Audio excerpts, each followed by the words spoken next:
Next one is Joseph and the Mystery of the Technicolor Dreamcoat. Joseph and the Mystery of the Technicolor Dreamcoat. Technicolor.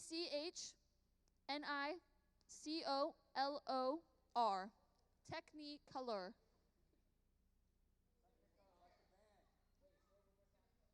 Technicolor.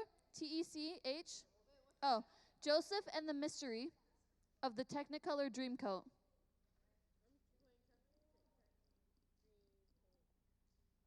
Okay, and it's going to be from Genesis 37 to 50. Genesis 37 to 50.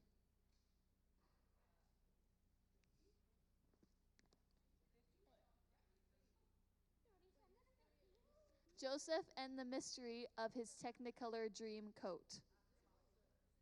Don't do that.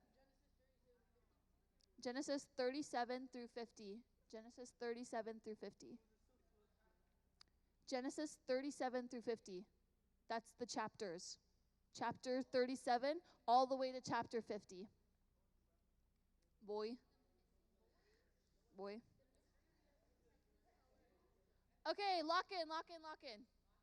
Okay. In the dusty lands of ancient Canaan, a teenager named Joseph stood out from his 11 brothers. Why? He wasn't the oldest. Put your hand up if you're the oldest in here. Okay, so it wasn't you. Okay. He wasn't the strongest. Put your hand up if you think you're the strongest. Wasn't you. Okay. Or the loudest. Put your hand if you think you're the loudest. Yeah, it wasn't y'all. Okay. But he was the favorite of his father, Jacob, okay, who had waited many years to have him. Put your hand up if you think you're your parents' favorite. Ooh. Ooh, okay. To show his love, Jacob, his father, gave Joseph a special coat made of rich fabric and bursting with color. No one else had anything like it. As Joseph walked through the fields, his coat shimmered like a rainbow under the sun, and the brothers noticed and hated it. Okay? Have you guys ever been jealous of something before? Like someone got something that you really wanted, then you're like, bruh. Okay, it's the worst. Or have you guys ever like told your friend like, I really want this, like this is so cool, I really want it, and then they get it before you and you're like, boy, that was my personality trait, not yours. Okay? But that wasn't all. Joseph had dreams, strange, powerful dreams that he believed came from God. In one, he and his brothers were gathering grain when suddenly their bundles bowed to his. In another, the sun, moon, and stars bowed to him. He told his family the dreams, expecting awe, but instead, he was met with the scowls and glares. Are you saying we'll bow down to you? His brothers hissed, and their jealousy boiled over into a dangerous plan. Okay, I don't know about y'all, but if one of my siblings came to me and was like, bro, last night I had a dream that I was this big hay bale and you were smaller ones and then you bowed to me, I'd be like, sick. So good for you. What do you want from me? I'm not going to bow. You want me to get down right now? No. Okay, no. So one day, Jacob sent Joseph to check on his brothers in the fields, and as he approached, coat flowing in the breeze, they saw their chance. Here comes the dreamer, one said. They grabbed him, ripped off his coat, and threw him into a dry well. Joseph cried out, but no one listened. Soon, a caravan of traders approached on their way to Egypt. The brothers made a quick decision: sell Joseph. For 20 pieces of silver, they handed their brother over like cargo. How many pieces of silver? I'd be a little bit offended. Like, only 20? Only 20 pieces of silver? Not even gold? Not even gold? Okay. They dipped his coat in goat blood and told Jacob, the father, a wild animal must have killed him. Jacob was devastated. His beloved son was gone, but Joseph's journey was just beginning. Okay. In Egypt, Joseph was sold to Potiphar, an official in Pharaoh's court. Though a slave, Joseph worked hard with integrity and intelligence. Potiphar noticed and made him head of the household. But trouble found Joseph again. Everyone say, again. Potiphar's wife, everyone say, ooh, tried to tempt him. And when he refused, she falsely accused him. He was thrown into prison, his second fall into darkness. Not once, but twice, okay? Yet even there, Joseph never gave up. He trusted God and continued to serve. Soon, the prison warden put him in charge. Okay, he's a prisoner, but he was put in charge. And when two fellow prisoners, the cupbearer and the baker, had disturbing dreams, Joseph interpreted them. This was his gift while he was still alive, okay? Remember me when you're free, he told the cupbearer, but the cupbearer forgot. 2 years passed. Everyone say 2 years. Then Pharaoh, the most powerful man in the world, had a nightmare, okay? 7 fat cows were eaten by 7 skinny cows, okay? 7 plump heads of grain were swallowed by thin, scorched ones. No one could explain it until the cupbearer remembered Joseph. Joseph was rushed from prison, cleaned, and brought before Pharaoh. He listened to the dreams and said, God is warning you. 7 years of abundance are coming, followed by 7 years of famine. You must prepare now. Everyone here know what famine means? It means that none of the grains, none of the food's going to grow, so they're going to have no foods, okay? In an instant, Joseph was made second in command of Egypt, dressed in fine robes and given a signet ring.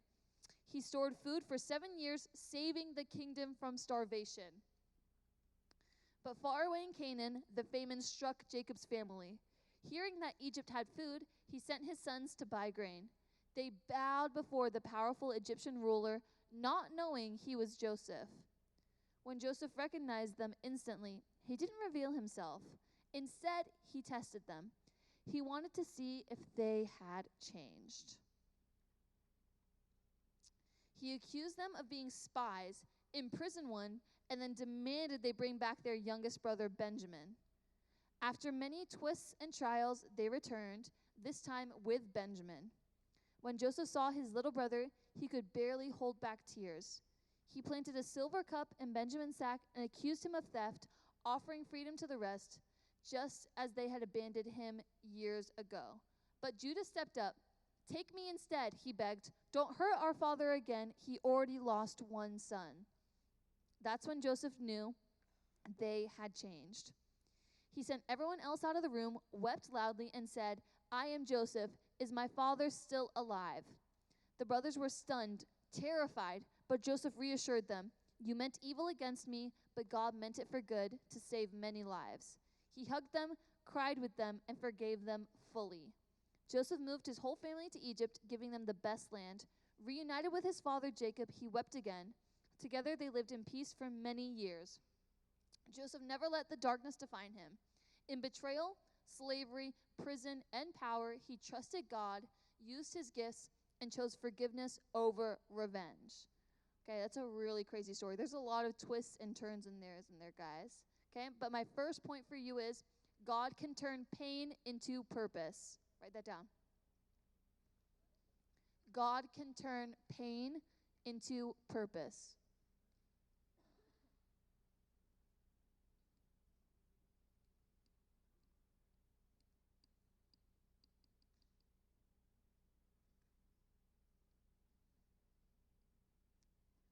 Okay, because even when things go horribly wrong in our life, like they did in Joseph's, I would say getting thrown into a well by your brothers, then getting sold off for 20 pieces of silver, then getting thrown into a slave's house as a slave to work there, but then the wife mistreats you, puts you in jail, and then you're back in jail again. You're stuck there for 2 years after you interpreted these dreams, and then you finally get out. I would kind of explain that as my life being derailed, okay? God is working behind the scenes to turn setbacks into future victories, okay? All of that happened to him so that he could be placed in Egypt at the right time to meet the right people, to say the right things, to save a whole nation. Isn't that crazy? Okay, so I want you guys to write down one situation that you're dealing with right now that you feel like you can't see a victory coming out of. Like maybe you're sitting here and you're like, oh, all my friends are gossiping about me and I have no friends and I'm just never going to have friends again. Or maybe you did something and now you're in trouble with your parents and you're grounded for like forever. Or maybe you're in an argument with a friend right now and you don't see the relationship being mended, okay? Think of something that's happening in your life right now and write that situation down, okay? Could be like oh, I tried out for a sports team and I didn't get on the team that I really wanted to get in, so I'm never going to be able to play that sport again. Or, I don't know. There's so many different situations. Just write that down. Just bullet journal it down. We're going to talk about these in our tribe time, so write it down. Did you write it down? My question is, write down one situation that you're dealing with right now.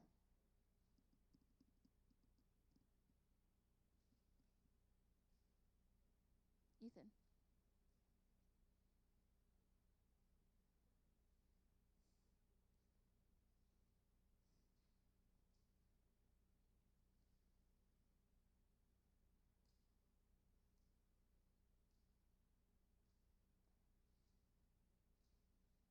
It doesn't have to be something super deep either. It could be like, I have a D right now, and I don't know how I'm going to turn it around to a C.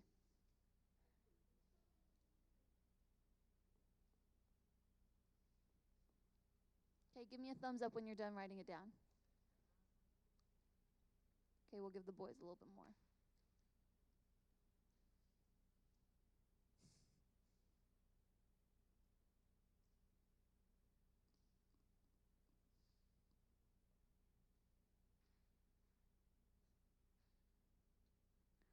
Okay, and then our next point is, oh, and the verse that goes with that one, sorry, is Genesis 50:20. You intended me for harm, but God intended it for good. Okay? Then the next point is, forgiveness is stronger than revenge. Joseph had every right to get even, but he chose to forgive. The act healed a whole entire broken family. So that point is, forgiveness is stronger than revenge. He had every right to hold on to a grudge. His brothers literally threw him into a pit, ripped his clothes off of him, smeared it in blood, told his dad that he's dead, so don't even try and look for him, and then they sold him into slavery. I don't know about y'all, but for me, that'd be real hard to forgive, okay? Instead, he chose forgiveness, and he didn't just choose forgiveness, he forgave them fully and brought them back into the land that he was living in and gave them wealth, gave them land, gave them food. He set them up to prosper. So who are some people in your life that you need to forgive? Write that down. Right? Someone in your life that you need to forgive. It might be a friend that did you wrong. It might be your parents because you're not getting along with them right now, or you feel like they made a decision that you don't agree with. It might be your sibling because you guys are fighting right now. They stole your clothes, and now you got to forgive them for that. Or it might be your teacher. You feel like gave you an unfair grade, and now you're holding a grudge against them. Yeah, could be yourself too. Maybe you made a mistake, and you're finding it really hard to forgive yourself for that. And the verse that goes with that one is Genesis 45:5. Do not be distressed. It was to save the lives that God sent me ahead of you. All things working out for a purpose. Give me a thumbs up when you've written down that person that you feel like you need to forgive. Okay, 10 more seconds.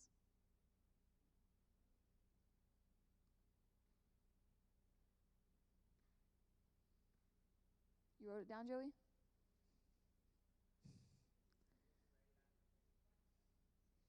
Lincoln, you wrote it down? Miles, you wrote it down?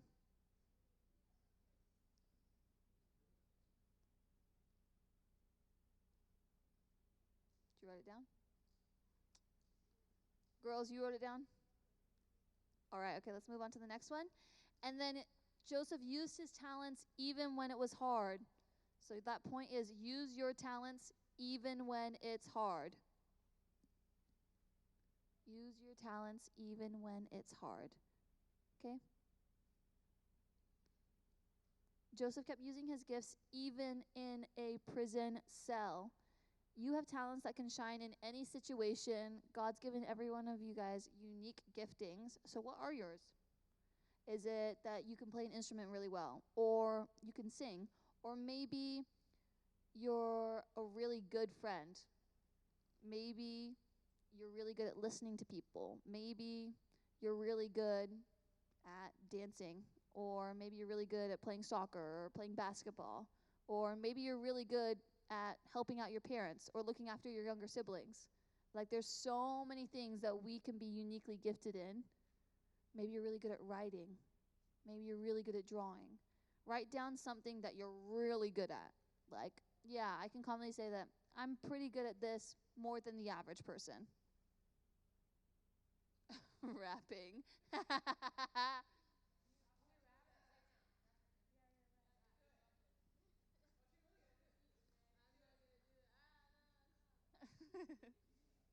Okay, give me a thumbs up when you've written down what you're good at.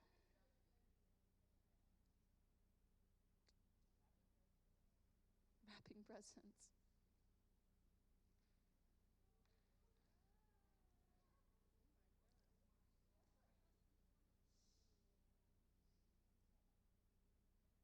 Isaiah, you good?